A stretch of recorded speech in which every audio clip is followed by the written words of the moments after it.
Right, good. Yeah, so I'll just, my name is Tammy Jackson. I'm the Executive Director for Literacy Volunteers, and I'd like to welcome all of you to our virtual tutor training.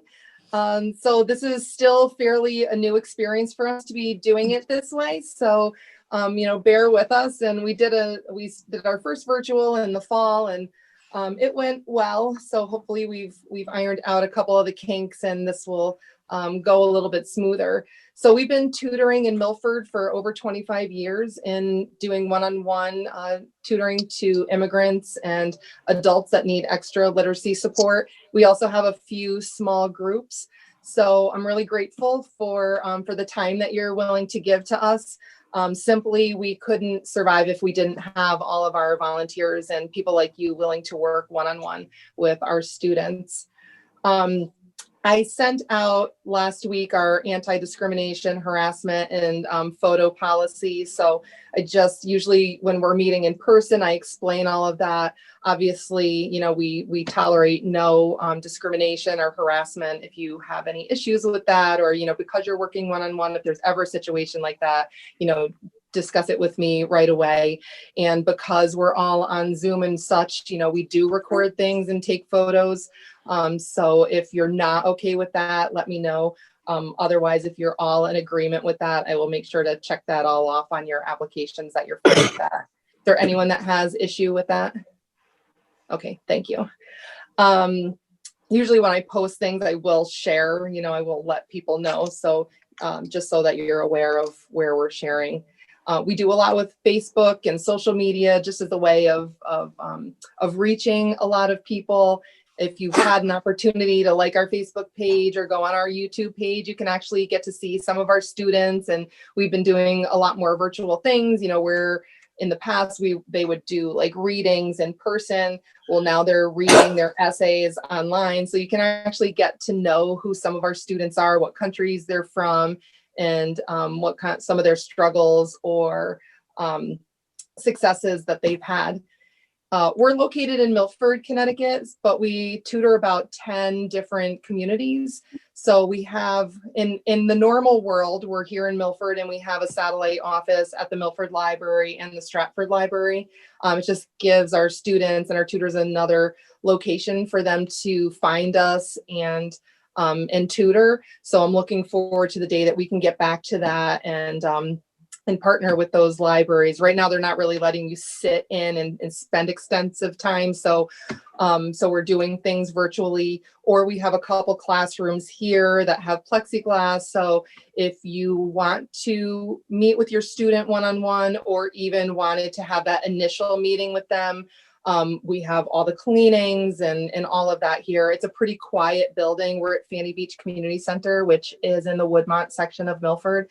So it's pretty quiet. There's a little library across the hall, and all other activities have kind of been canceled in the building. So there's not much going on. So I feel fairly confident that this is a pretty clean environment. We have plexiglass between people. So, we are abiding by the governor's requests, and that will and I leave that up to each of you as how you want to progress with that. Some people are comfortable meeting in person, some are not. So I'm fine with however you choose to do that. A lot of people don't realize that there's 46 different languages spoken in Milford and Stratford. So they're pretty diverse communities. And we reach out to many of them and help them with their English skills. A lot of times they'll talk to each other word of mouth, or they'll find us online. They'll find us in the paper, social media, that kind of thing. So it's been a really great outlet to be able to have all these virtual options to reach people in a different way. So with Zoom, I'll just say Betty is still kind of becoming a little more comfortable with it. So, I would suggest just kind of doing a little shake and raise, and, sometimes over talking, it gets muddled and there's delay. And so as a way for each of you to be able to share your experiences or ask questions, Betty can call on you, and then you can either unmute yourself or whatever, because there will be plenty of opportunity for you to ask questions. And a lot of times, you're all very nervous. This is a new experience, and creates a little anxiety. Our students have they're way more nervous than you are. So it just kind of, you're both kind of learning at the same time, and that's fine. We're here Monday through Thursday, so there's plenty of time for you to call if you need help. Sometimes I'll do one-on-one Zooms with you if you need help just knowing how to do like screen shares and things like that. So use us as a resource. We're here to help you. We have a little library too that has many different books for reading and writing, idioms, language, grammar, life skills, those kind of things. So you're welcome to borrow any of our books. We just have a little checkout system, just like normal libraries do. What else? So, we always will mention the experience of this whole process. So some people just want their 2 hours a week. We do ask that you give at least 2 hours a week to your student. It can either be 2 1-hour sessions or an hour and a half to 2 in one. You'll kind of, once you start to get to know your student, you'll see what they're able to kind of process. If they're a beginner, an hour might be like mind blowing. They may be just kind of ready to call it a day and you need to move on. Some that are a little more advanced, like a more structured time, and they may be able to go a little bit longer. So we're definitely here to help with that and to get information that you need to tutor each student. We use a Challenger series. It kind of aligns with the CASAS testing. We simply just don't have the funding to test along the CASAS lines. So Challenger seems to work pretty well. And it's a good structure for you to have as well. It kind of is a nice little curriculum. Of course, you can evolve and adapt more to that. So like each chapter, as you evolve in each chapter, it helps us to kind of gauge how your student is doing. Like if they're progressing, are they getting hung up or stuck on a certain level or chapter? And if they are, then we will implement other books or curriculum to help them to kind of move to that next step. So we really try to work hand in hand with you. It's not like we're just going to give you a student and be like, good luck and, see you later. So we really try to stay in touch with you. We do ask for hours every month. So I send emails out often. We have about anywhere between 60 and 80 tutors and about 100 students. So email is really the best way for me to communicate. It's just kind of an easier way for me to reach a larger group of people than to be calling individually. So you will get some emails from me just about time. Since I'm the only paid staff here and we have all these volunteers, time is really the way that we gauge, what we're doing. So if I'm asking for grants and such, just by me saying, oh yeah, we're doing great things and our students are really doing well and our tutors are awesome. And, that doesn't really, they don't understand that. But if I say, for example, last year we had over 8,000 volunteer hours, that's significant. That just shows what is happening here and the amount of time that we're giving to our students so that they can learn and be independent and more successful in their lives here. So a lot of immigrants come to the United States for all kinds of different reasons. Some are for work, some they're escaping horrific situations, some they're just coming for extended times to visit with family. We try to adjust and work with all of that. So you may just want to do your tutoring time and that's it. And that's fine because that's really all that we ask. But if you wanted it to be more of an experience for you, you could almost become more like a social worker. You may be the only English speaker that they know or that they trust. So, if they have a student, one of their kids is trying to get into school or they're maybe struggling, they don't know who to reach out to. They don't know the system. They don't understand. A lot of other countries don't even offer support systems. You may be the only person that they ask, or they may be saying things like, oh, I couldn't go to the store because I don't know how to read the labels. And these are all new ingredients and I don't know what they mean. Maybe one of your lessons is, walk through a grocery store, obviously when it's safe and you're masked, but, those kind of experience can also be learning. It doesn't just have to be, reading a book, test taking. Some of our students and tutors, we have a beautiful coastline. I mean, sometimes in the summer, warmer months, they'll take a walk, and then they'll talk about things along the way. So we really try to be student focused, student center. and focus in on what it is that they need. Every city is mandated by the state of Connecticut that they have to provide some sort of ESL service, and Milford and Stratford both have that, but they're classes. And we all know as adults, our brains are already kind of structured in a certain way, and to, sometimes for people to be in a classroom, and especially like our Muslim student women, they're not going to sit in a classroom with a bunch of men. They're just not. So, those situations don't work for all of our immigrant population. So we're another kind of level to that, where we can also be helping on a one-on-one situation and giving them the assistance and guidance that they need.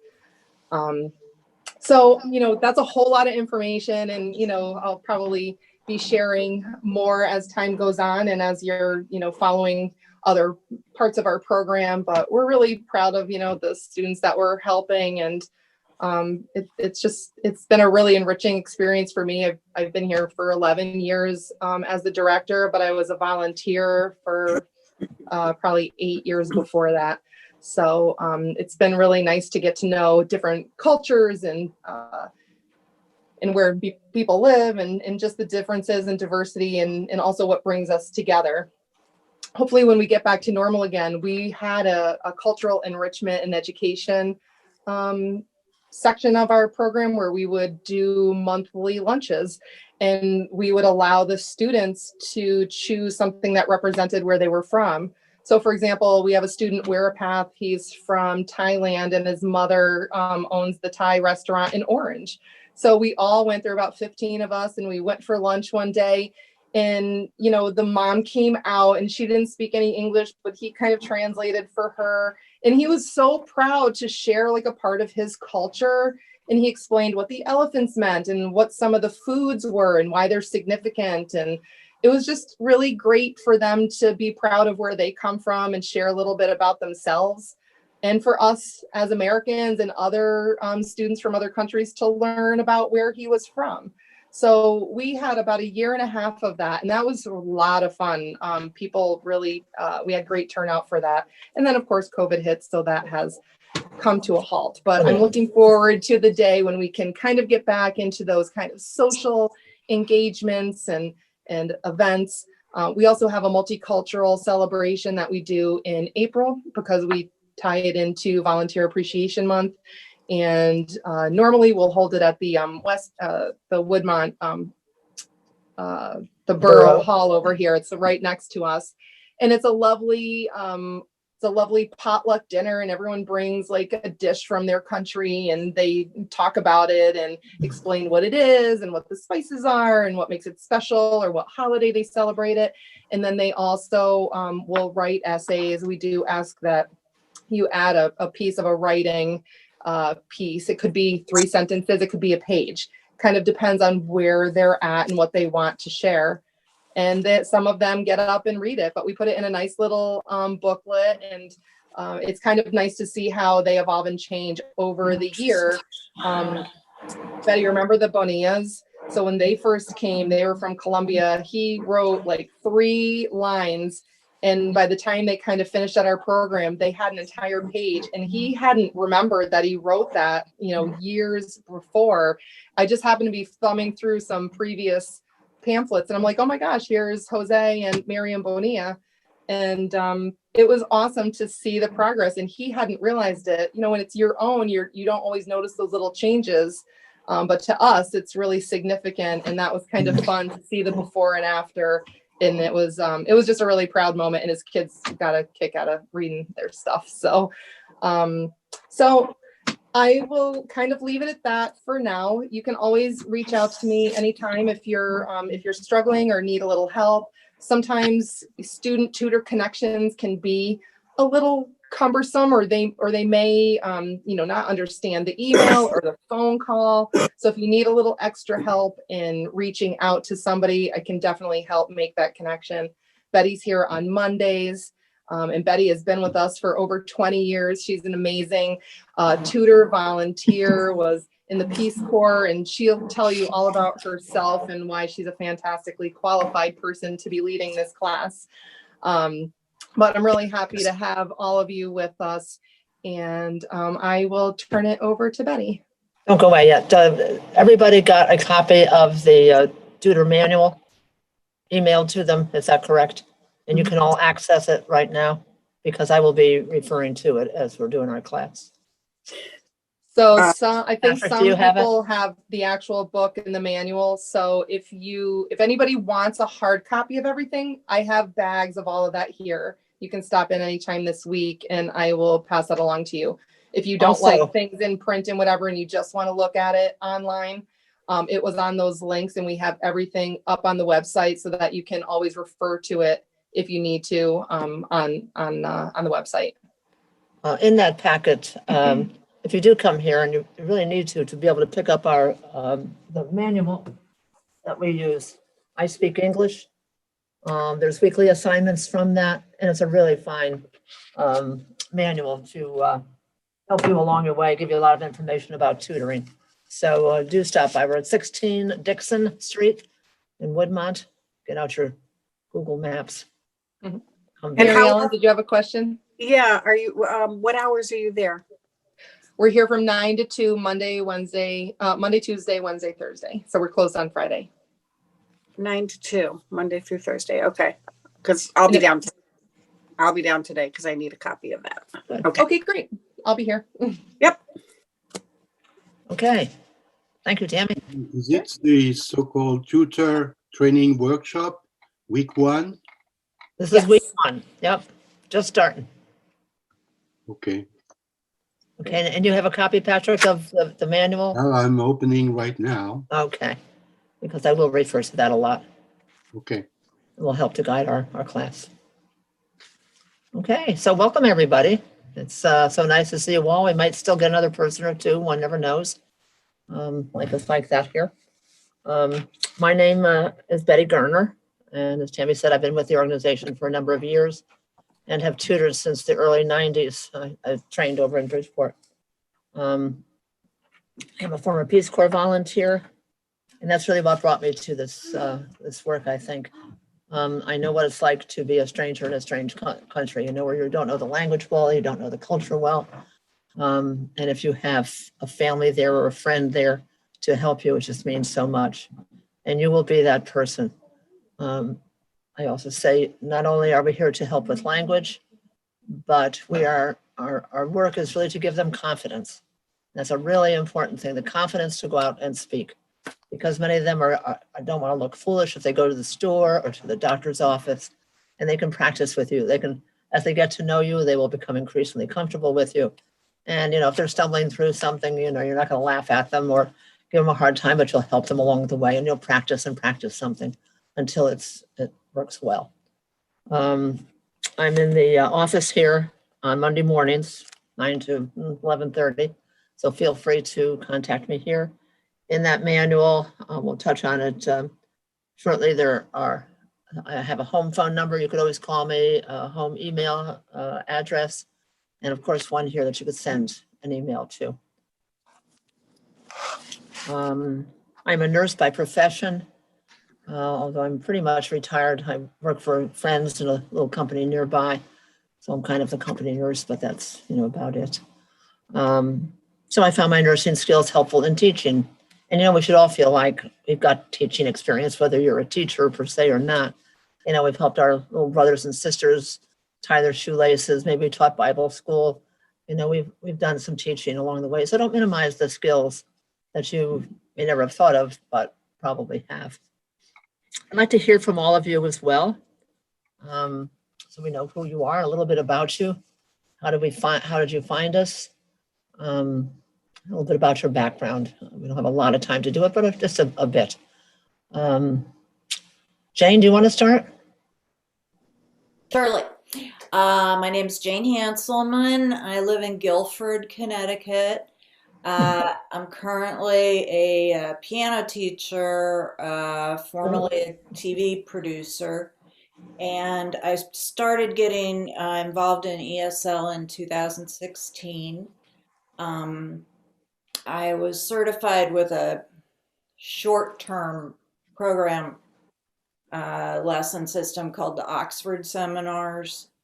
And so I'm certified to teach TOEFL and TESL, but I'm not Nice. certified to have a full-time job. But I'm still teaching piano, and so I How did you can't. find us? How I found you? I was looking for actually something to contribute in terms of food insecurity, and I was looking in the United Way, and I found you through that. Okay, very interesting. That's a little different. Okay, well, thank you. Claudia, will you tell us a little bit about yourself? Yes, my name is Claudia Margate Balog, and I live in Stratford. And Tom Hallahan from the library sent out a email about this literacy volunteer program a few weeks ago, and that's how I found about it. And I am a retired English teacher. I taught in the Fairfield school system. And during my 37 and a half years, I also taught ESL for a while. Okay, so that's nice. Very good. Okay, Mary Ellen. Hi, I'm Mary Ellen Magura. I live right here in Milford, and I just retired in June from West Shore Middle School. Been there for over 25 years, and been a special ed teacher in Milford and for over 35 years. So I can't seem to Get away from it. get rid of the teaching bug. Yeah, I just feel like I need to continue to contribute in some way. So, How did you hear of us? oh, I've known of you guys. I was actually worked on the literacy board years ago. With Joy? When she With- was the, Yes, and Joy Linda. was the director. Remember Linda Creedon? No, that really goes back. That yes, that Yeah, I knew Joy. That's as far Yeah. back as I go. yes, Oh, so that's nice. So you've come back to roost here again. Isn't that nice? yes. So now that I have lots of free time, that's I figured I'd pick it back up. Very nice. Thank you, Mary Ellen. Patrick, how about you? I don't have much to say. I'm actually an immigrant myself, coming from France in 1985. Hmm.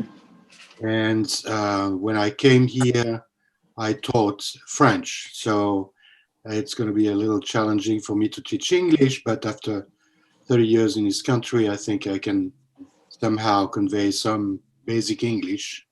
I'm sure you can. I retired. Well, actually, I'm still half-time working. I have had 40 years in the field of pharmaceutical market research. I had my own company, which I sold last year.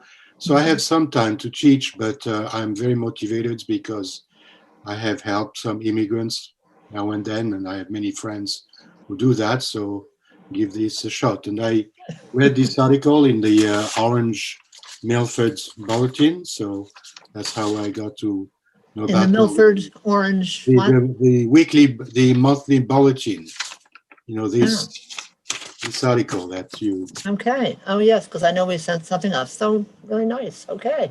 Yeah. Very good. Cindy. Thank you, Patrick.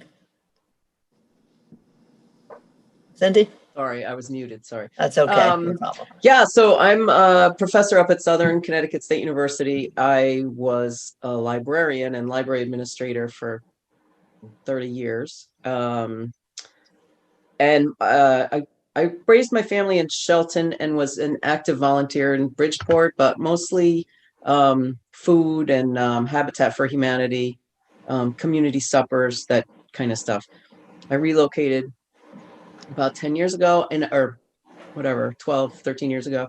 And I have missed volunteering. I've just haven't. So I've been wanting to get back into that. Years ago in Brooklyn, I taught reading to older teenagers and young adults who kind of had gotten through school but never learned to read, kind of thing.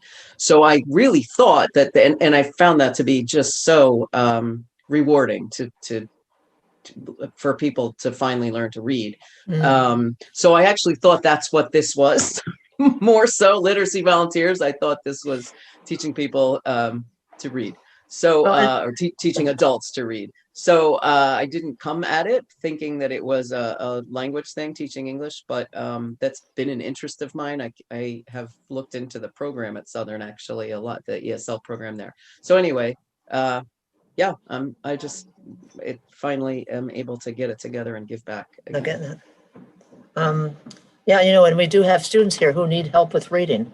We have some basic literacy needs as well. I don't know that we do at the moment or not, but it's nice to know that you have that as a background and maybe would like to pursue that and maybe prefer to do the other. But in any event, we'll move along and see Yeah. how this all evolves. Well, it's good to see you all come with some good background and experience. And it's so nice to have you all. I thought there still might be another one or two, so who knows, they might just show up. So I know I know that you're all feeling a little bit nervous. You're thinking, gee, I don't know any Swahili or Tongan or Uruhu or Arabic, and you probably don't remember any of the Spanish or German or French that you might have studied in high school, or very little if you did. And of course, that was like 10, 20, 30, 40 years ago. But the reality is you don't need to know another language. And in fact, at times it can be cumbersome to know the language of the student because the lesson may want to break down into that language instead of English.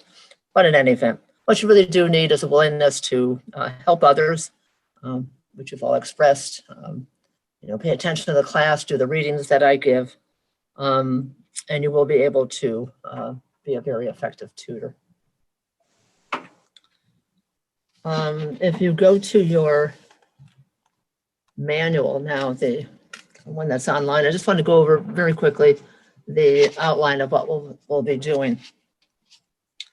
You'll see that it's my home phone number, email address, those kinds of things. You can always reach me at home if you need to. And of course, I'm here Monday mornings. So this first week, we'll be doing a basic introduction, talking about characteristics of the tutor, the ESOL learner, and the survival kit, which is a key thing in this whole process. Week 2, we begin looking at the beginning student.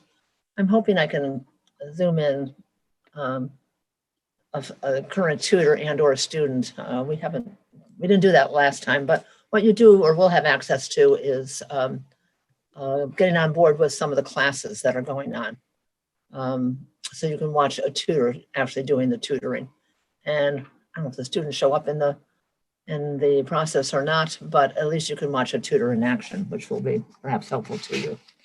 We'll talk about lesson plans and some of the basics that go along with the beginning student. Week 3, we're talking about the intermediate student more. And this is when I will begin to give you your assignments of your student. Tammy and I spend a lot of time looking at what student needs are, what your availability is. The biggest thing being that, obviously, that you're available when they're available. Sometimes you might know if you're working from home, you may not be available during the day, but you could in the evening. And maybe the student has kids at home during the day, so they can't, but they're available in the evening. So that's one of the things that we look at very carefully. And then life goes on and things change, you can't do something in the evening because of whatever. And, so you've got to either try to juggle schedules or perhaps discontinue that with that student, and we'll help you find another. But usually people find a way. I'll be teaching some different approaches. This is not a 1, 2, 3 ABC. This is what you do to teach a student kind of program. What I'm really giving you are tools to work with. Things like drills, dialogues, approaches that you can use in trying to teach. And then your own creativity is the other piece of it. You don't have to use anything that I tell you or show you or that's in the book. You might find something else that you like and that works well for you and your students. So creativity is a big piece of this. And at the same time, we have this Challenger series that Tammy mentioned. It goes from I'd say it's not a real low beginner, but maybe a medium beginner who knows hello, goodbye, my name is, I live, those kinds of conversational skills up to the really, really advanced student. And you might get an advanced student and you're thinking, what what do they want to tutor for? What they really want to do is fine tune their language. They know they speak well, but they might have trouble hearing some sounds in a conversation and need some help with that. There's a variety of things that might go on. Some students just want conversation with you. They are living within, they are fairly advanced. They're living living and working with people who have similar backgrounds and language. So they might be speaking Spanish all day. Okay, and they might know English, but they need to use it and get better at it. So they just might want to have conversations with you. There might be certain things they want to talk about, but there may be things that you'll bring. Okay, this is going to be the topic of the day today. What do you know about? Let's talk about the animals that live in this neighborhood, for example, that are wild. So that may be a whole different aspect of a student experience that you might have. What else do we have there? Reports. Before, we're now doing the advanced student. We'll go through some of that, practice some of the drills, and we'll be looking for feedback from your contacts with your students. And then week 5, again, to report on your students a bit and go through some other kinds of things that will help you in your tutoring. Any questions on any of that? Feel free to chime in if there's anything that comes to mind when you're hearing me talk. Betty? Yes. Betty, this is Claudia. How long does a tutor stay with a specific student? You know, it just kind of depends. Sometimes the students end up moving. Of course, these days, we now have students that live in Texas and Florida, which is just a hoot for us. Now that we're doing Zoom, we have had a couple students that were doing a Zoom class with their tutor, and one had to go to Texas, one went to Florida. Well, they're still continuing, you know. In the past, that would have come to an end.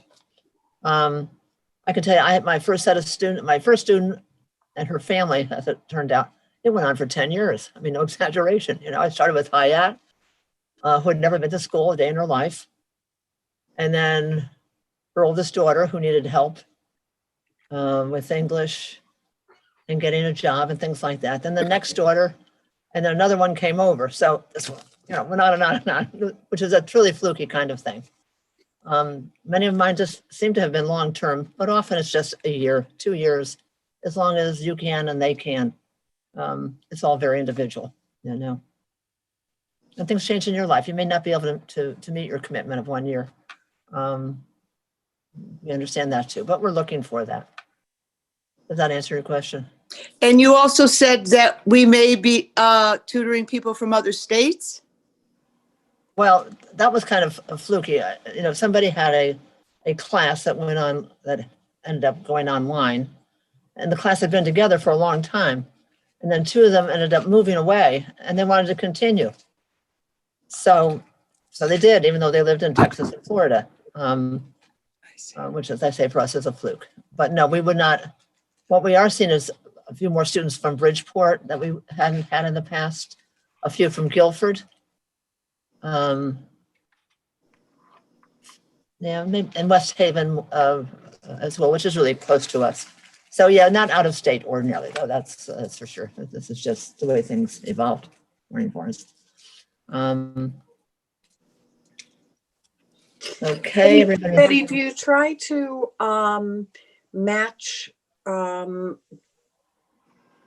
students with tutors in their area if it's not going to be virtual? For instance, if there was a student from Bridgeport and I live here in Milford,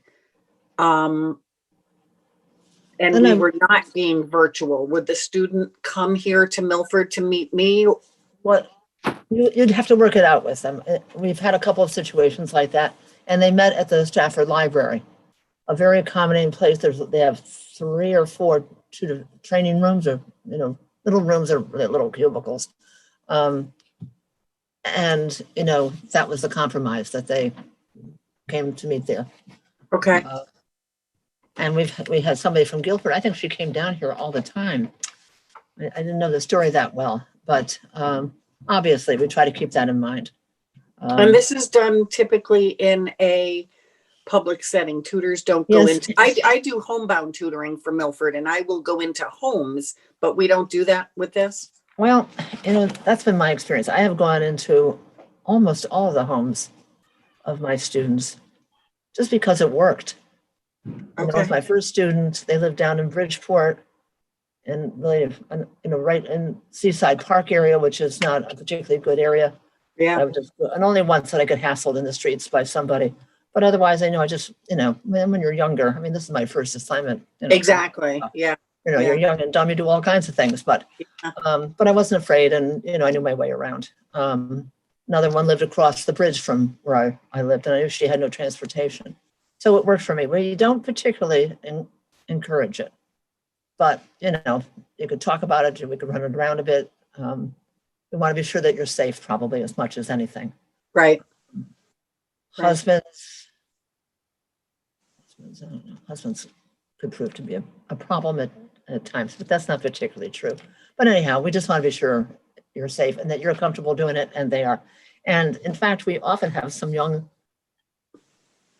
mothers that are stuck at home. They've got small baby. I don't mean stuck at home, but they have no access to transportation. So the Zoom thing can be nice, but they might not have Zoom. So we try to find a way, Okay. And almost all of our students have phones, and almost everybody knows how to, as I'm saying this, Zoom, Skype, FaceTime, because family members live in these other countries, and this is how they keep in touch. Right. So they're certainly a lot more knowledgeable than I am, for example, but, we find a way. Okay.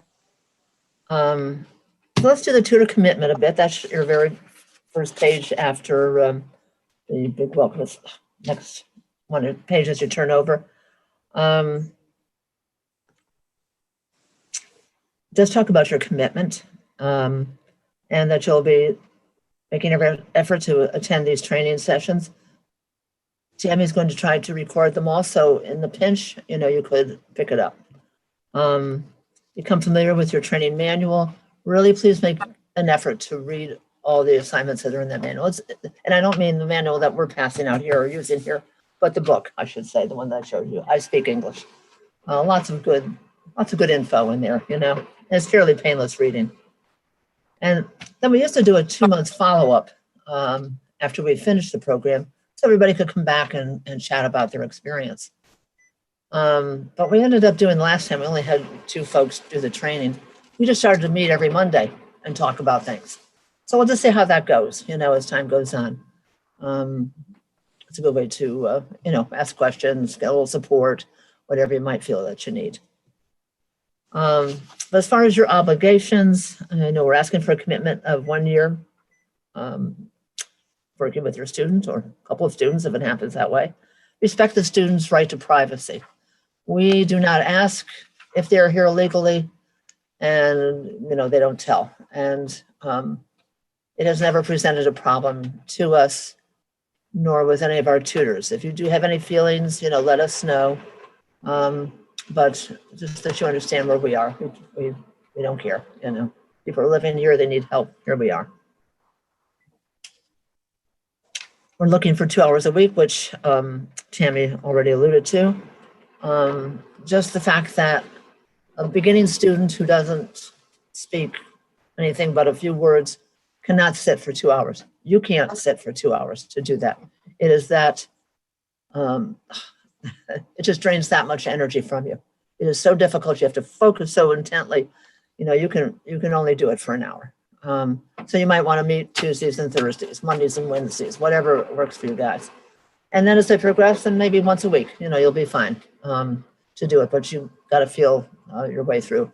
Intermediate, advanced students, no problem. You can easily, do 2 hours at a clip, but just keep in mind that basic student. And if you have one like that, I'll be talking to you about it. Keeping accurate records. Tammy alluded to this, the amount of time you put into preparation and the amount of time you actually do with tutoring. There was a time when we looked at travel time, but now nobody's going anywhere, as you know. So those first 2 aspects are the most important. And really, to be sure you get those hours out to Tammy when she sends out an email every month. and get back to us, because we're tracking this stuff all the time. If there's any changes of any kind, if your student isn't showing up on your Zoom, if they have to leave for whatever, you need to let us know. There's problems of some sort, be in contact with us. We're really here for you.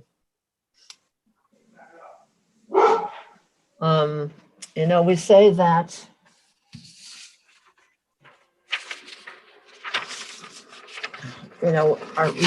our work is focused on learner-centered lesson plans. We don't just decide, oh, I'm going to teach this today, or no, I think she should know about, where all the highlights of Milford are, things that they could come see in Milford. Now, some of that might be important to somebody who lives in Milford and wants to know something more about Milford, but you have to find out what their goals are. Some people just, I want to learn English. That's how intent they are, and have no goals. They're newly arrived. They know they can't get a job without some kind of skills. Okay, so then you got to start with some of the basics. But others will be very focused. I have a chance of getting a job at a local restaurant. I have a friend there, and they need somebody to work in the kitchen. Okay, so now you're going to focus your lesson plans, keeping that in mind as a goal, and you know that they've got to take a bus, for example. Okay, you might want to review money. You might want to find out about bus routes. I don't know if anybody here has ridden a bus lately, probably not, but it's a whole new world out there. So you may have to ride a bus yourself or you might want to. You have to know. But you know what I'm saying, that you try to find ways to help them with that. They're going to work in a restaurant, so a lot of your vocabulary may focus on that kind of thing, pots and pans and plates, knives, fork, spoon, some of the basic things that they'll be working with. So that makes it more learner-centered. Of course, you'll have figured out maybe what you're going to be doing for a few weeks when, well, guess what? Now Juanita is going to get a job instead working with a friend who cleans homes. So your focus and vocab will change a little bit. Cleaning materials, furniture, that kind of thing you might want to be incorporating into your lessons. And then, the basic parts of English, the verb to be, contractions, idioms. I mean, listen to yourself talk sometime to see how many idioms that we use. And it really perplexes our students, especially at a lower level. So you've really got to try to eliminate those kinds of things from your speech. And maybe they'll have heard something and want to know, well, my friend said that her husband was in the doghouse. It's like, what does that mean? So you talk about that. That's a classic kind of thing that might happen. Let's see. So you want to know what their goals are and that these goals are changing. And maybe every 6 months or so, you might want to just review that with them. Are there other things you want to learn that you need to learn? I'll gear our classes to that. Tammy touched on the fact that we look for an essay from all our students. Obviously, the beginning student may not be able to do anything more than, I live in Milford, I like Milford, I'm very happy here. Or somebody else will do a 3-page story about whatever, their country, coming here, friends that they have. But part of your whole tutoring is, and I'll touch on this shortly, it's the reading, it's the listening, speaking, reading, writing the language. You think about how we learned English, that's pretty much how we learned, and that's what the book addresses as well. So this writing piece is important. If you take any materials out of our library, you're welcome to. Periodically, you'll get an email that says, we see that you've had this particular book out for 3 months. Are you using it? If you are, that's fine. If you're not, then you need to get it back to us. Because we have a limited library.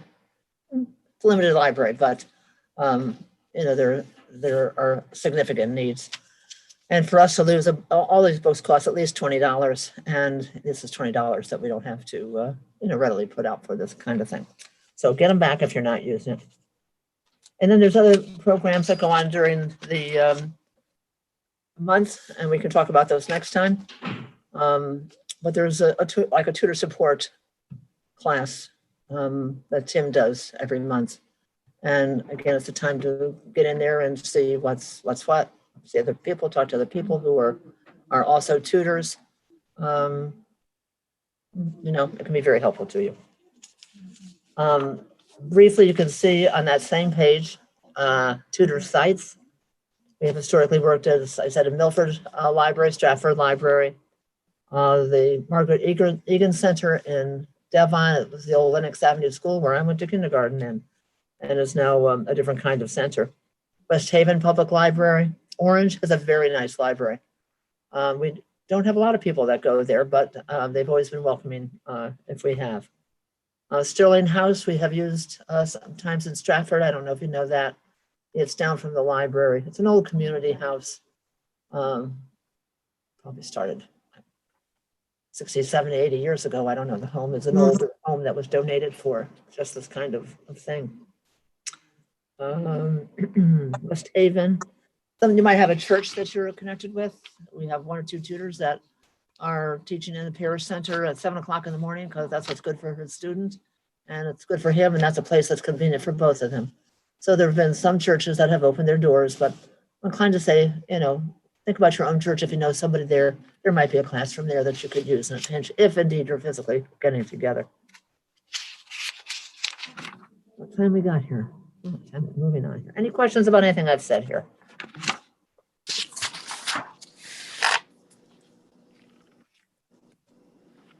Okay, then, so obviously the purpose of this workshop is to prepare you to be a tutor for ESL students, basically. We'll try to give you information that's related to it and provide practice in small groups. That may not be as possible. I'm not as good at thinking about how we might do that on Zoom, but anyway, we can do talk groups and practicing some things here. And mostly to expose you to this whole dynamic of the listening, speaking, reading, writing, process of learning language. You know, these things are all need to be integrated as a whole when you're teaching. And that is what we try to focus on. And also what it means to be a tutor and to understand the learner's point of view. You'll have a chance to be exposed to their culture through conversations, through a few other things that we have here as well. Your students want and need to learn to understand, speak, read, write, and survive in the English culture. It's a big order, but many of them know that they need to know this. They'll come from a variety of backgrounds, and generally our students are extremely well educated.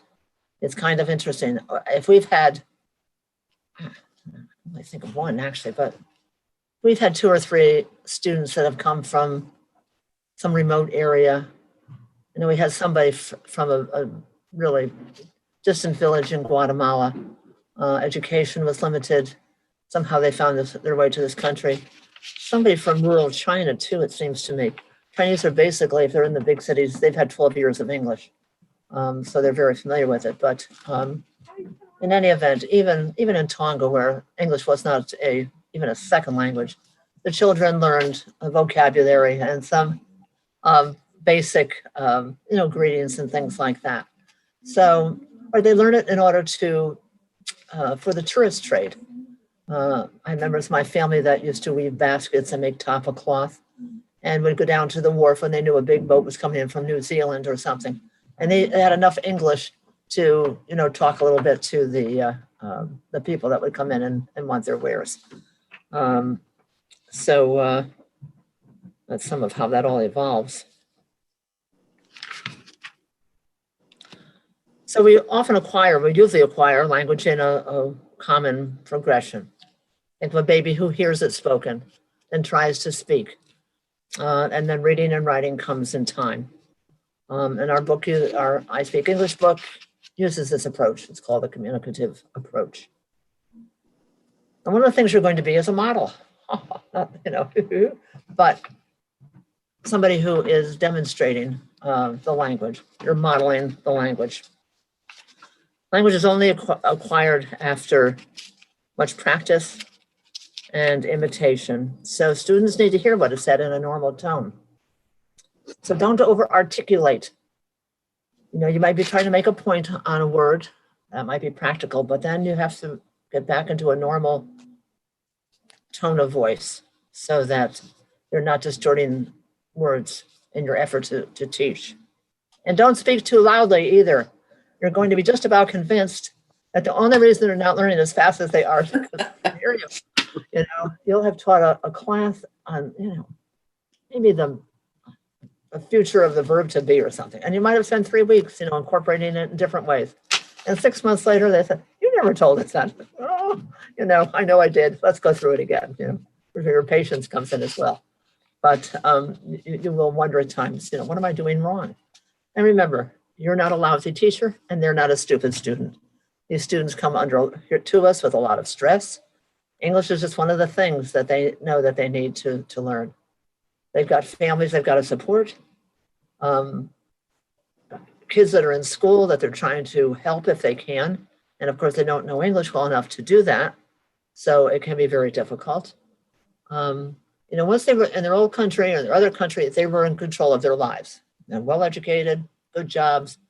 Kids do this and now here they are. They're often being led to the doctor's office by their 10-year-old who will do the talking to the doctor because mama or papa does not have the vocabulary to explain what's going on. Go to the bank. They go with them to the store to try to find things.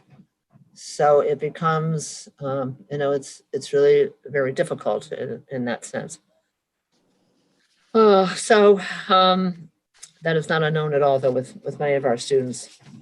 So you want to be aware of intonation and to put correct stress on words that you're using. Sometimes you're trying to teach a certain part of speech, like maybe the ing ending to a verb. So I'm going to the store. The boy is running to the car. And so you're giving this kind of emphasis to teach it, and that's okay. But then you've got to back off. And, you know, the boy is running to the car. Get it into a normal tone. Encourage students to watch TV. You know, they have captions that they can read, which is helpful. And to get into any kind of a situation where they can hear English spoken. Many do not have that opportunity. And certainly when people go home at night, they're not ready to speak English. You might want to encourage it, like at a meal, to ask them to say, "Oh, please pass the peas." Maybe you studied vegetables, you know, in your class. You know, please pass the peas. Please pass the manioc. Please, you know, so they could use a little bit at the table. But I found, you know, and surprisingly, people who spoke, a virtually perfect English.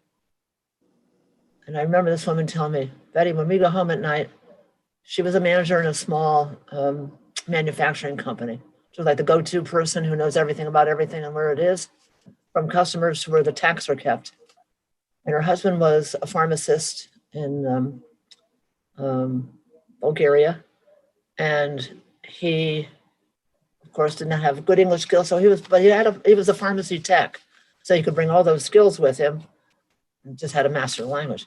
And she said, when we get home at night, if you think we're going to speak a word of English, forget it. You know, we just immediately go into our own language because that's our comfort level.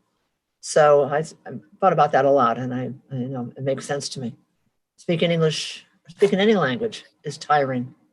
You know, when I had to use my Tongan language, I was in, you know, Tonga in the South Pacific on a little dinky island. Nobody spoke English, no other volunteers there. And I learned Tongan only under great difficulty. And I did well with Latin, I did well with Spanish, but I don't learn by hearing the words spoken and having to repeat it. That don't work for me. If I can see the lesson ahead of time, now I can hear what is being said, and which sounds odd, you know, maybe, but made all the difference in the world. So I really struggled, and I almost didn't get in country. I found that out about 10 years later when I went back to visit, and I only got in because you used a certain word when you were talking about delivering babies. Okay. So, you know, it was very difficult. So I appreciate, you know, the pain that people go through in trying to learn all of this. And it's something that you need to be aware of as well. So patience goes a long way with yourself and with them. Okay, any questions about any of that? Are you on page 6 of the manual? Pardon me? Excuse me. Are you on page 6? Oh, that little bit was something I have in my notes that I always include in day one. So we've looked at tutor commitment and tutoring sites in the manual. And Which page, please? it's page 1 and 2. Or 2, I should say. Page 3 is the tutor commitment and tutoring sites. Mhm. And if we flip over, we will do some more, but I want to do here. Where's my little outline? I want to talk about assigning your students. Because I know everybody gets nervous just at the thought of that. And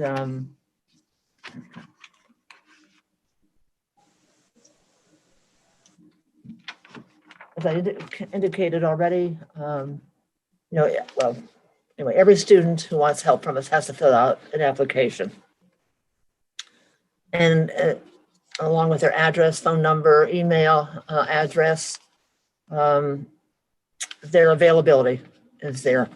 What days of the week, morning, afternoon, evening, and likewise, I don't know if you've all filled out applications. That's essential for us to know as well.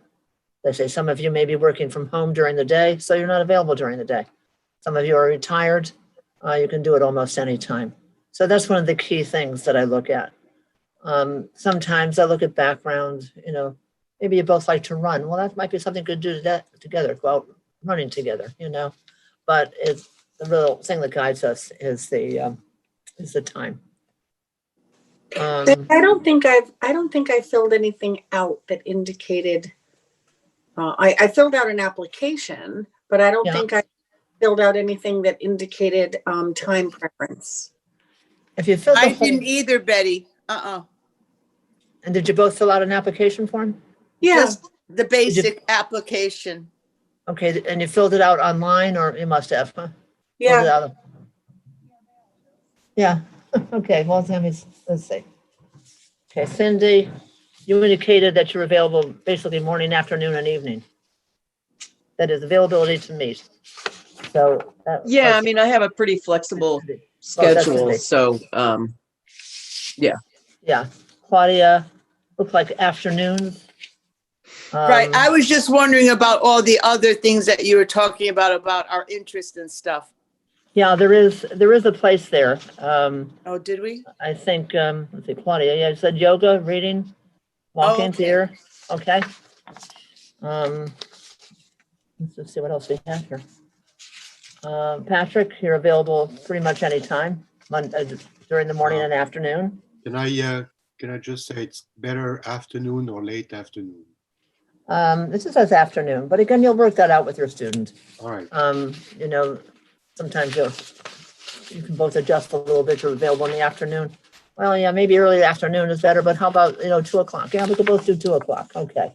So, but I have to know that at least you have an interest in afternoon. Mary Ellen, mornings and afternoons. Oh, okay. I did say something. Okay. That's okay. Jane, mornings and afternoons. Didn't come up. And Cindy. Betty, I'll need to send you a more specific schedule because it's not that general. So I could just email that to you. Yeah, if you want to tell me afterwards, after the class is over, we could. It's a little every day is different. So Okay. I'll email it to you. I think that would be easier. That would be fine. So, these are the things that I will be looking at. I want you to contact them as soon as you possibly can, once you get them. An advanced student you might want to call. I don't know what you're most comfortable with. I'm still of the mindset there's nothing like a phone call. For many of you, maybe an email is the way to go, and maybe for many of these people as well. But there's nothing like talking to somebody for more personal contact. So you could try that. You might send an email first to say, listen, I'm going to be your new tutor. What's a good time for me to call you? There's a variety of different approaches that you could use. They may want to text a beginning student Now, a really early beginner will have come here most likely, inevitably, with someone who knows them, knows their language, and in essence, at this point, could speak for them. So you'd want to get a hold of that person to see what's a good time for them and the student to meet with you either online or, maybe here at the Literacy Center, whatever you might come up with. And as Tammy, I think, told you, we do have a couple of rooms here that are very nice, very socially distant, plexiglass, you wear a mask, they're clean. Nobody else is wandering in and out of this building much. So you might want to do that for a first encounter. Zoom is nice, but nothing like the real thing too. So it's up to you. But you want to get on that quickly. And I really push that because it's essential that you get started here and get your thoughts together. And know where you're trying to go to. And within the week, you want to set up a first date, a first time to either meet in person or to Zoom together and get some ideas about what they're looking for, what they need. And as again, Tammy said, you'll be nervous, they'll be really nervous. They're just, first of all, they're adults having been used to defining their own lives in their own countries. Now they're here and they may be stumbling through whatever kind of English that they have. So our job is to give them comfort and confidence, give them the vocabulary that they need, give them the survival skills that they need so that they can be successful. So very important to keep that in mind. Now there's also a really nice article in here on the ESL student, which is kind of at the end of the, it's on page 6, a guide to your first ESL lesson. And this is just a really nice article and touches on all the kinds of things that you might encounter. One of the things I had always suggested was to bring pictures. Now, of course, people put everything on your camera. I mean, on your phone. So pictures may not be realistic, but nothing like talking about your family. Get them to talk about their family a little bit. Things that everybody has in common and, that you're comfortable with. Something to open the door for a conversation. That's one of the things that's particularly good. Don't try to do too much. Although I know, one tutor said, my God, I met my student and she wanted to start right away. And I'm in a little classroom here. And she said, I didn't know where to begin. So she said, well, I looked around and there were some books and things. So we started with vocabulary, for these books and, hall and wall and ceiling and door and all these kinds of things. So she did an impromptu first lesson. That's unusual, however. Not what you're usually going to run into on day one. You might want to practice a little introduction kind of thing. Hello, my name is Betty. What's your name? Oh, my name is Hayat. Nice to meet you, Hayat. Nice to meet you, Betty. Goodbye. Some little thing like that. Things just kind of happen. You might have to have something planned and it just doesn't work that way. Something else happens instead. So you just find a way. But read this article for sure, because it really is very insightful. And we give you some good ideas. You don't want to be correcting your students. What this first couple of encounters do is help to give you some insight into what they might need help with. Maybe very obvious. They don't know any English, but you may see that they don't know how to do contractions. I don't know what else it might be, but things that they have are certain sounds. The TH sound, for example, very difficult for many students in their language. It doesn't exist. The R sound, in Tongan, if they were, but anyhow, the L sound it can be hard. THR. Those are the biggest ones, and also V's and B's.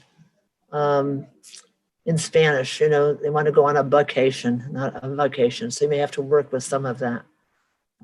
Germans with their W sound, they don't like W's and V's. They come out sounding differently. So this is just some of the things that might turn, but this is the kind of stuff to notice. Something that might need a little emphasis in the future. And maybe they don't care and you don't care. What you really want them to be able to do, especially at a lower level, they've got to go out and survive. We talk about a little survival kit that we have. They need to be able to go to the store, go to the bank, maybe go to the library, get the vocabulary for that. And you've got to give them the confidence, to be able to go and just to do that. But be sure you read this article because it really is very good. And the last thing that's in your in that first lesson is a list of everyday items that can be used. And when you look at that, it really says you can use almost anything for a prop and to help you. Directions for making things, magazines, stamps, leases, newspapers, magazines, calendars.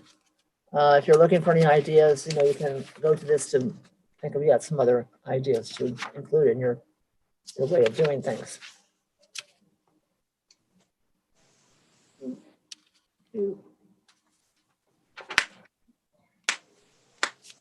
Any questions here with anything yet? You feel okay about getting a student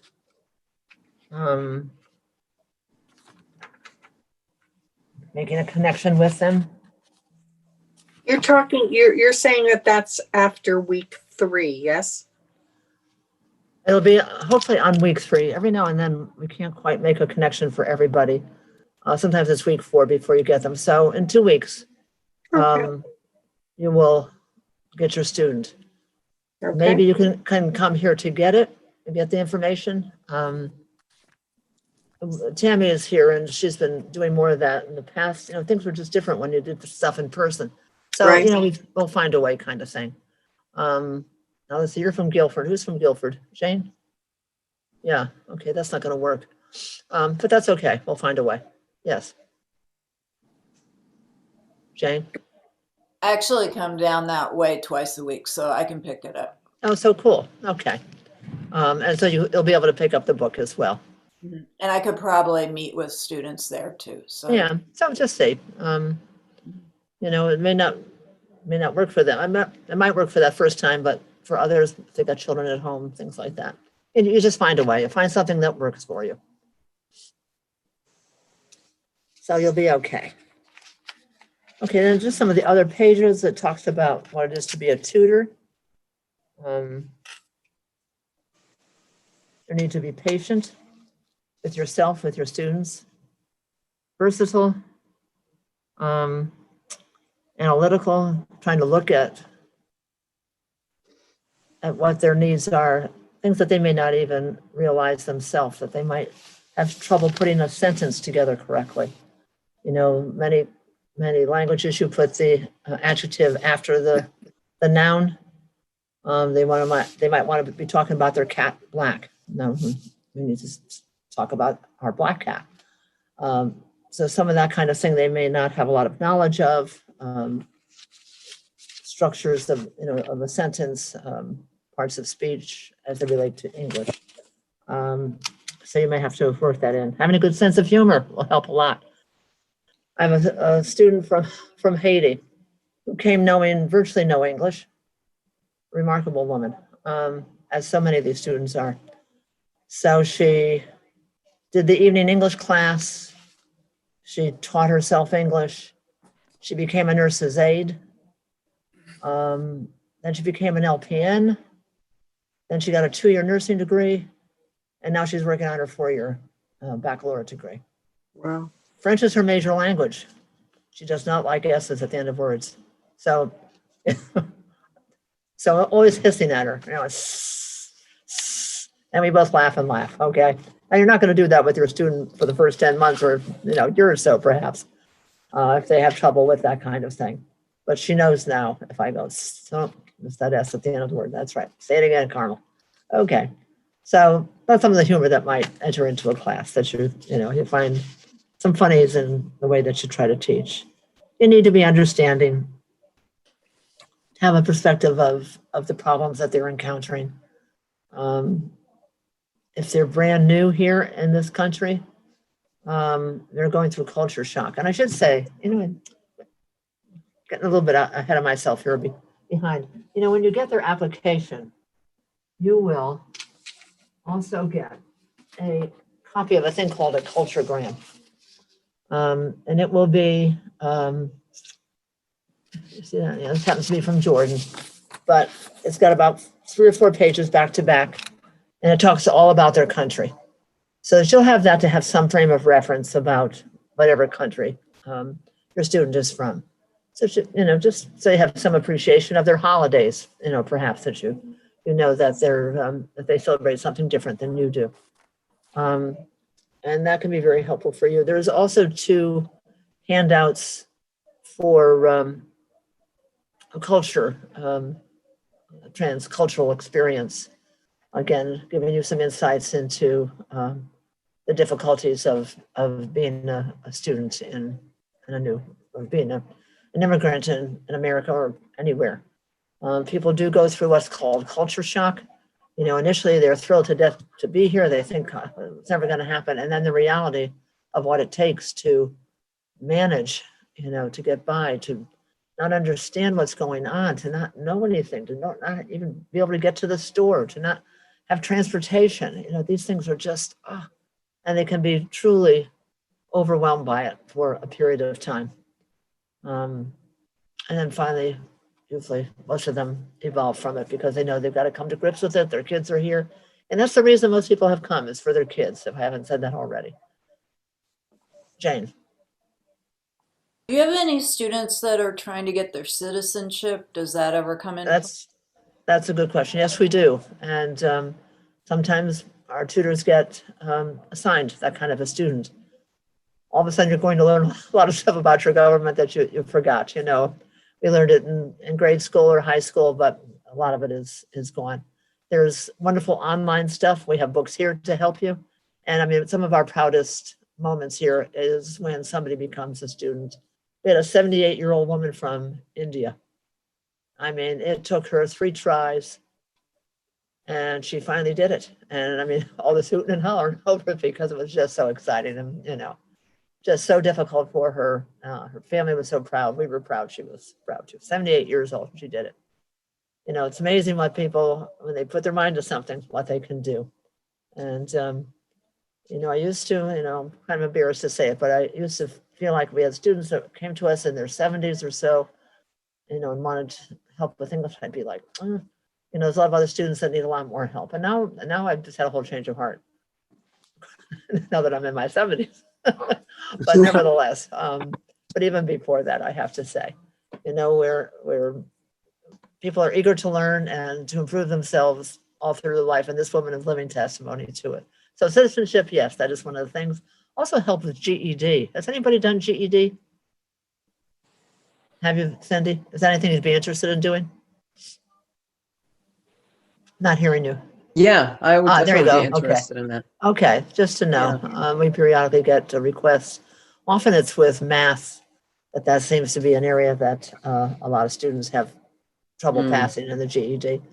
But it is one of the needs that we often have. Anything else around all that?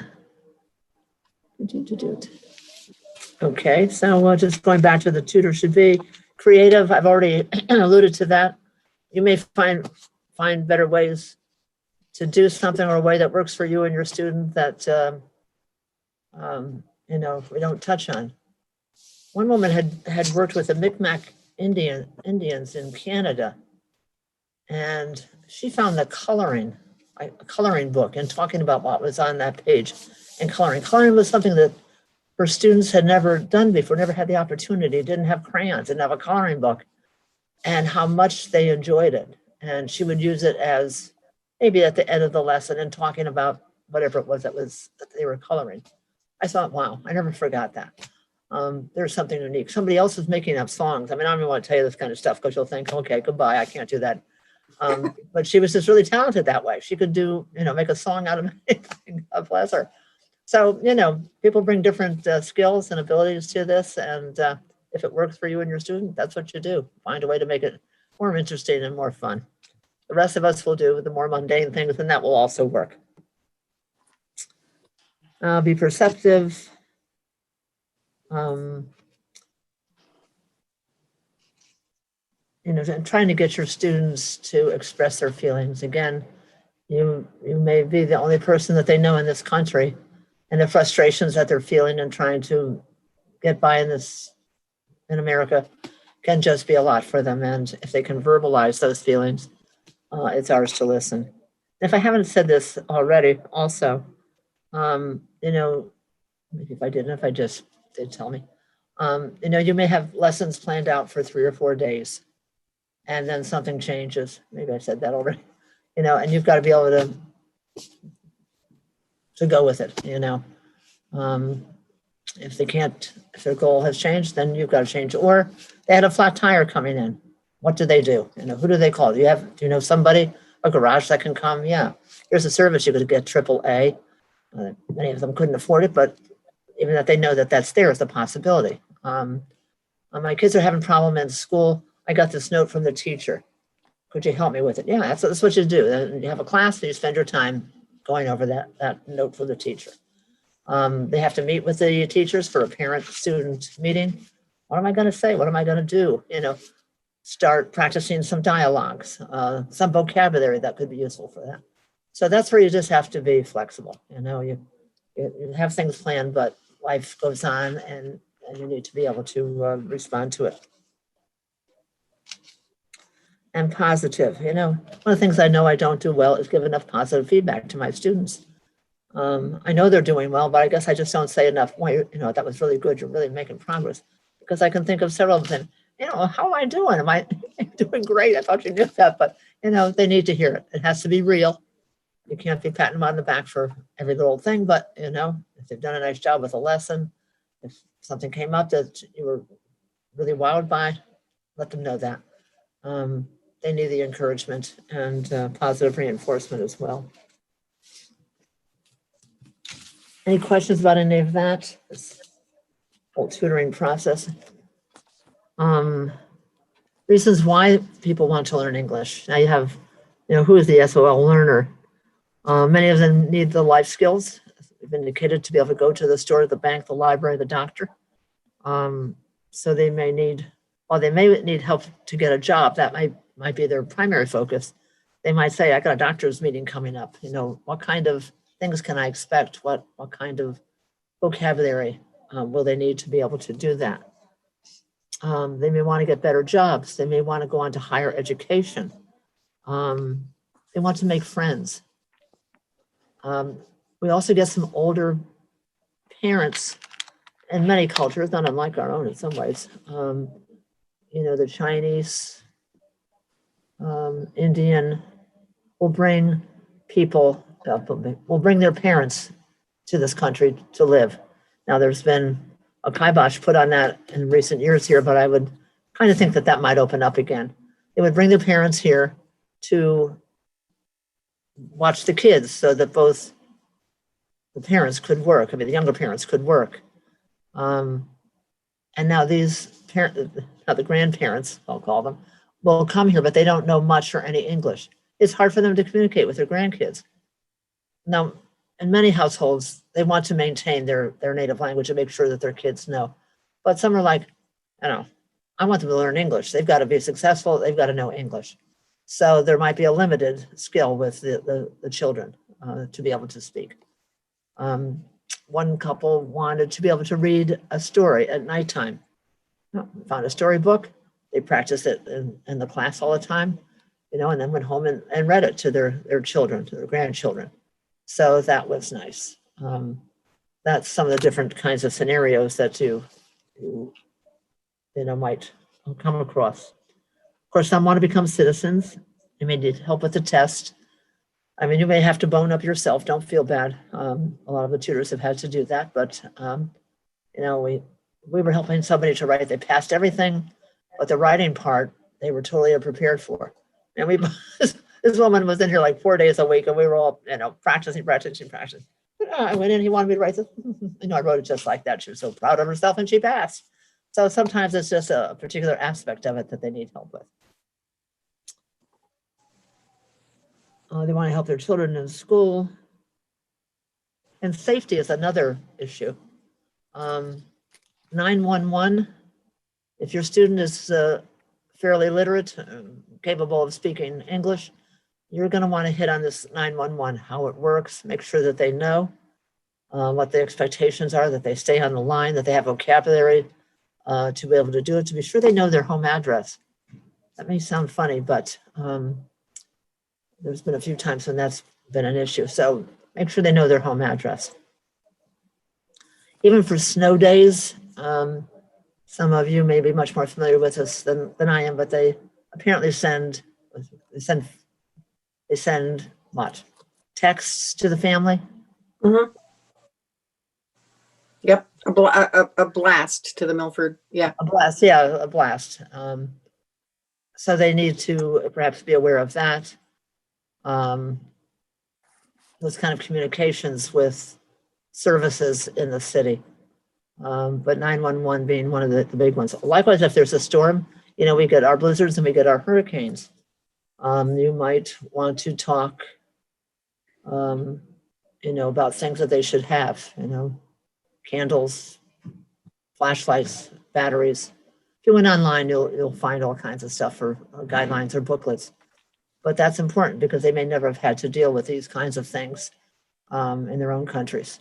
And, you can give them some heads up ahead of time, or to contact them as you know something is coming, blizzard, hurricane, whatever. Most of these students are highly motivated.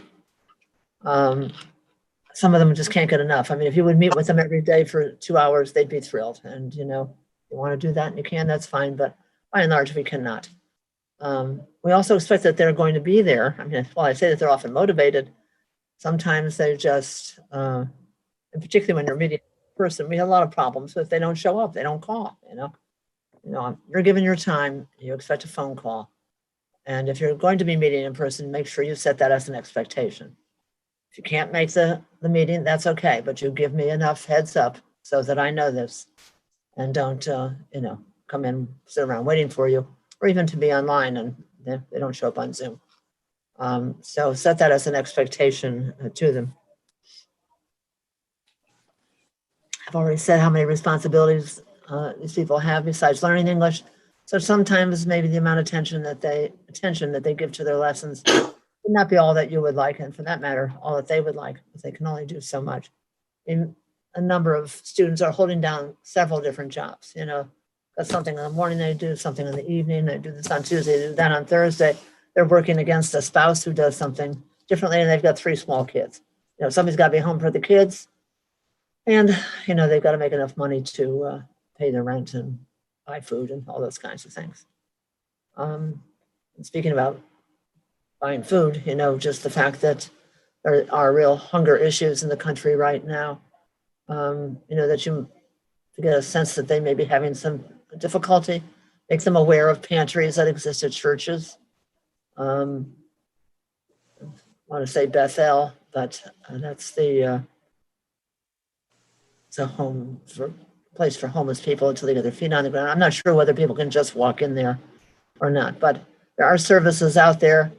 If you can guide them to those, that could be very important. They might be too embarrassed to ask, so you might have to put that in a very delicate way.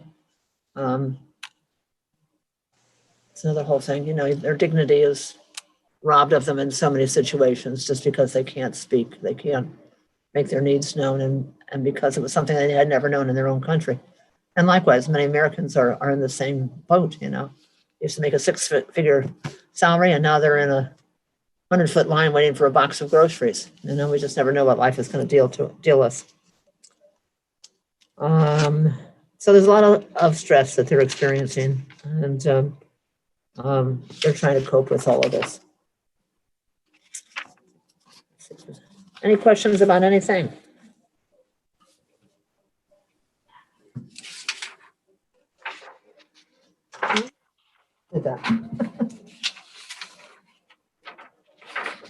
But I read this issue, learner-centered lesson plans, okay?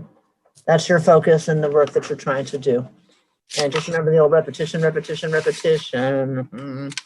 Might be the only thing you remember from this class, but that's often what it takes. Obviously, don't say the word 10 times to them, and you've got to find creative ways of presenting things. And there's so many good books that we have here that will be of assistance to you. Likewise, the Challenger, each chapter, includes things like reading comprehension. There's something to read, and then they ask questions about it. There might be true and false after it. There might be a crossword puzzle about it. There might be word building, like building an adverb, adding ly to words. So they're increasing their vocabulary. And students generally really, really like the book. They find it helpful, and they are happy to have their copy to keep for themselves. And so if I haven't said that, again, pardon me, we do have a grant for the Challenger books. And each student can get one. Ordinarily, I would say wait till you meet with them once or twice before you give them this book, because you want to be sure that they're committed to this. The books again are like $20 a piece, and we don't want to be just giving them out willy-nilly, but they can keep them, they can write in them, use them as they will. Likewise, we have a copy here for you in the library that you can take out. There's a teacher's edition as well as a student edition. So you can have that to use while you're trying to do these lessons. And to please try to do at least one of them every month. And again, as Tammy pointed out, what it does is to show progress. When a student is very basic, it's much easier to see that, when he first came, they could barely say hello, how are you? And now they can speak in small, broken sentences, perhaps, but can convey a thought. So it's much more obvious as to what has been learned. As you get students that are more and more capable with the language, you look back and you think, I know there's been improvement, but I don't know what it is. And that's why I also encourage you to take little notes, while you're doing a lesson or when you get all done and think back on it, because perhaps this will help you to better measure what has been accomplished. Certainly the Challenger series is very concrete in the sense that if you started in book 1 and at the end of 6 months, you've gotten through the whole book, there's been progress. My student who spoke fairly well, she just knew there was a lot she didn't know. So she wanted to start in book 1, which is really far below her capability, but she always say, oh, there's this here. I didn't know that. Now I understand why we say or do that kind of thing. So she just plotted through. We got as far as book 5, and we've kind of stopped there because her work has really become overwhelming. But as you can picture, the books get increasingly difficult, and it's harder and harder for them to do, but they do it. So that they're learning. They've really become better at the language. So Betty, did you indicate there's no, clearly, in the classroom, we have placement tests and we know where to pop them into the book.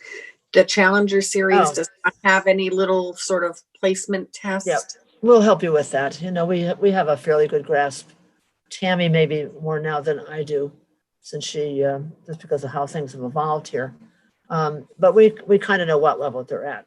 And sometimes it's a little iffy. Okay. So we might say, copy something out of book 2 and see how well they do. Maybe something in the beginning and something in the middle. See if they can manage that.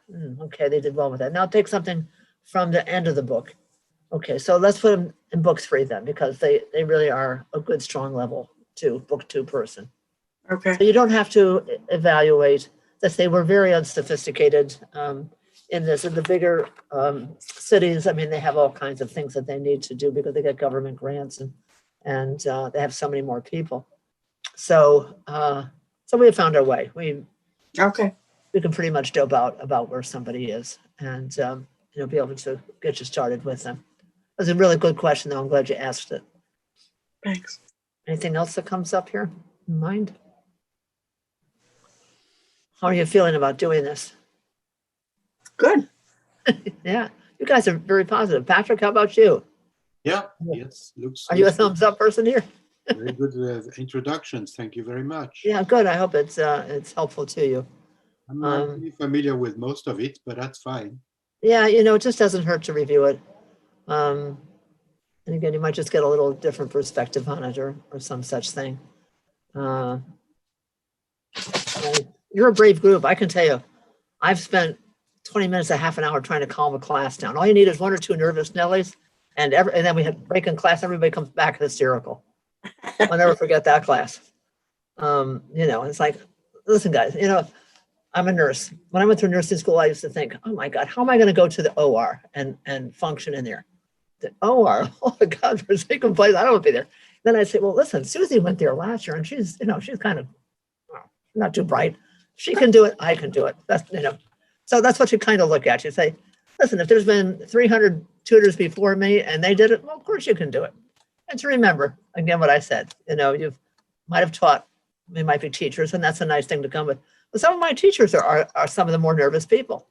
And, and that kind of, I find interesting, And as somebody said, I was always afraid as a teacher that I would run out of material for my class. So I can understand that in front of a big class, that you could really sweat that. And that's kind of what they were afraid of with this. Oh, which kind of brings me to my very last thing. What do we got here? Time. Is this thing called a survival kit. Is that in your, I have this, your survival kit? I think that's the very last page in week 1. Yes, it's in here. Yes. I have my very old and rotty survival kit. And I haven't used a lot in recent times, only because I haven't had students that were in need of this. But if you look at that page on survival kits, oh yes. One of the first things it mentions is their name, address, phone number, and letters. I haven't. Be sure your. I mean, this is probably dumb in this day and age, but be sure your student knows their address. We had one student that got lost going out for a walk. Now, this was a number of years ago when people didn't have phones. She didn't know where she was. I don't know how she ever got home, to be honest. But it was kind of a scary experience for her. Likewise, just to touch on Social Security number, if you know that they're here legally, they might have green cards. They might be here as refugees, in which case they would have a Social Security number. And I always used to say, Gaga, okay, what's your Social Security number? And she'd have to say, well, who are you? I said, well, I'm on the phone and I'm trying to tell you something and I want to know your Social Security number. Oh, no, she says, you can't have it. Good. Now I'm your doctor. I'm in your doctor's office. You can give it to me there, right? Yeah, I could. So just that they are aware that this is a very important number, very sensitive number. They don't give it away without any thought about what they're doing. Also, letters, to run through the alphabet. All the letters of the world are not, all the letters in the alphabet are not said the same way. A, B, C, D, E. Someplace else it's A, Ba, Ka, D. E is sounded like a long A. I is like a long E. You want to be sure that they're saying, especially the vowels, correctly.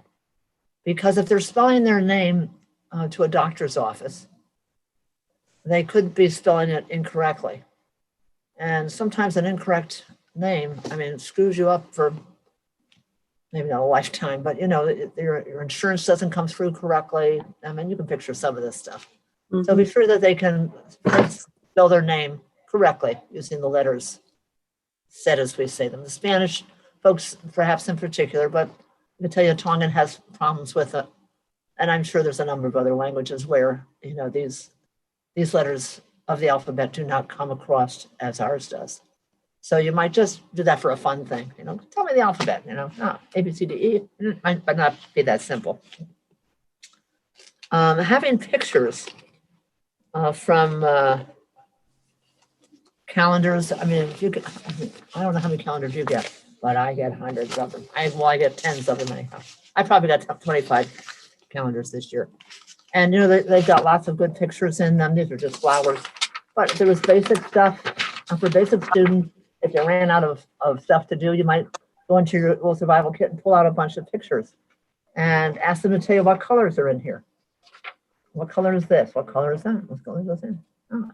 More advanced student, you might say, does this look like someplace in your country? Oh yeah, on the other side of my island, it looks just like that. Only there's more coconut trees. No, it's not a coconut tree. Well, there's more coconut trees than this. And you can get them to tell a little story, you know. And likewise for more advanced students. So this can get you out of a pinch, you know, to have something like this. And just good to have for reference. The boat, again, for colors or whatever. You know, where are these people going? An advanced student might say, well, so where are these, what do you think this boat is? Do you think it's out fishing, or are they going out for a cruise, or what's happening? And who's that guy there? You might want to, like, what? You know, I want you to give them a name and make up a story. So these things can be fun to do. It stimulates the student, and it keeps you alive for the rest of the lesson. I have a clock that I've used. Now, of course, everything is so digitalized in these days that yeah, it's upside down and backwards. Okay, here you go. But, you know, we have 8:24, but the boss might say you have to be there at 8:30 every day. Well, if they don't know what 8:30 is, ain't no 30 on here. You know, what do we do? A quarter after, 8, 20 after. So you want to be sure that they are familiar with those kinds of terms. I would say some of my most difficult lessons have been, you know, trying to teach time. You know, for whatever that's worth. And in fact, I think they ended up going to somebody who spoke their own language, and finally they got the drift of what I was trying to say. So I always have a clock in here. Calendars. A mirror. Mirror is gone. Mirror. A mirror. Mirrors are useful for students to watch your lips. It may not be culturally proper to stare at somebody's face, but if you had the lower part of your mouth and the lower part of their mouth showing on this mirror, that would be okay. And they can see how you move your tongue and your lips and all that kind of thing. So this can be a useful tool even for an advanced student who may have trouble with certain sounds and forming them because they just don't make those sounds in their own language. So a nice thing.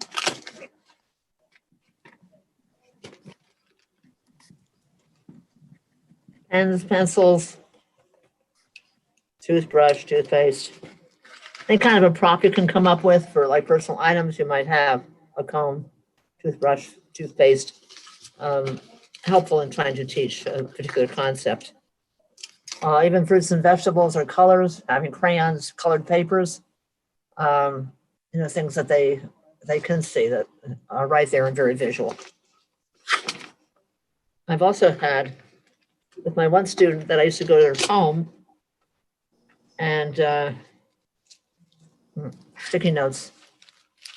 She had a very definite idea of what she was going to be doing, and then overnight, it looked like she was going to get a job in a restaurant. I was like, oy vey, okay. So in a little corner of her apartment, we set up a plate, cup and saucer, napkin, fork, spoon, knife, and I slapped one of these on everything. So her homework for the following week was, you better know the names of all these things because you're going to need to know them when you go to work, you know. So this is kind of fluky. It's sick if you're in a room and the student's trying to learn things in a room, you know, you write wall, you write ceiling, well, probably saying door, knob. And maybe you give them to them to take home and put them on these items in their own homes and see if they can do it, just to see if they can do it. So that can be, yes. Betty, I need to go. Okay, Jen, what time is it here? Is it getting late? Probably. Yeah. Well, for me, I've got a few minutes. Okay, so so I'll drop by the office and I'll pick up by the the book. office. And Okay. you want to read the first 4 chapters of your book. Okay. Okay. Thank you. Goodbye, everybody. Okay. And we're just about done here. Other little thing that can be handy are these, little note cards, index cards. Put words on them, to flash at them. You can do little faces on them, happy, sad, whatever's. Adjectives, pronouns. I mean, they can be used for almost anything for flashcards. So take a look at that. And I would encourage you to at very least start with getting some pictures together. And calendars in this day and age is probably one of the best things that you can find with a good picture. Anything anybody wants to ask? Okay, we've been an attentive audience. I do appreciate it. You can hit the dollar store for that survival kit. Absolutely. Yeah, dollar stores are just wonderful. They have all kinds of things there. Yeah, and And, the calendars too. I mean, you can buy for $1, you can buy all kinds of different calendars. Absolutely. Yeah. And letters and numbers and things that, Yep. just try to think outside the box of stuff that you might find to be, useful. Yep. Also, the Christmas tree store, I got a lot of things up there at Yeah. one point. I'm not Yeah. sure if they still have that stuff, but, Yeah. Okay, anything else? All right. Well, I'm going to head down there I'll be there before 2:00 to pick up. Okay, good. So we'll see you guys next week. And did somebody have a change in schedule? I think that was Mary Ellen. Oh, you're Mary Ellen. Yeah, who just left us. Oh, that's No. right. Was that right? No, it wasn't. I didn't have a change of schedule. No, I think the gal Oh. just left her. I think she had some issues, but that's okay. We've got time for it. Will you send out another link? A separate Yes. link? Tammy will Okay. send it out every week, so you'll know to come in on that link for Okay. next week. Okay? All right. Yep. Great. Good. Well, it's nice to meet you all. Okay, Thanks. thank you Yep. very much. This was very good. Patrick, good. I hope it Thank was helpful to you. Yeah, It yeah, was. cool. Yeah, Thank you. you're Bye-bye. welcome. Betty, what did you say our homework was? To read chapters 1 through 4 in your book. I speak In your English. I Speak book? Right. In this book here, which you would get if you come by here.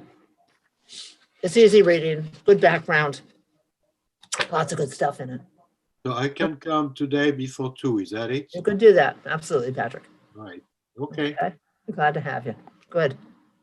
All So right. we're talking about all the way to about page 47, correct? Yeah, that sounds about right. 47. Let's Okay. see. Mhm. Full chapters, I see, okay. Yeah. 48. Yeah. And don't try to do it all at once. I mean, there's a certain part here, chapter 7. I mean, you can't read that sitting down in one chapter because there's just too much detail in it. You need to take a little time to absorb it. But most of this is stuff that you can just look at and, get from it what you can. Okay. Sounds good.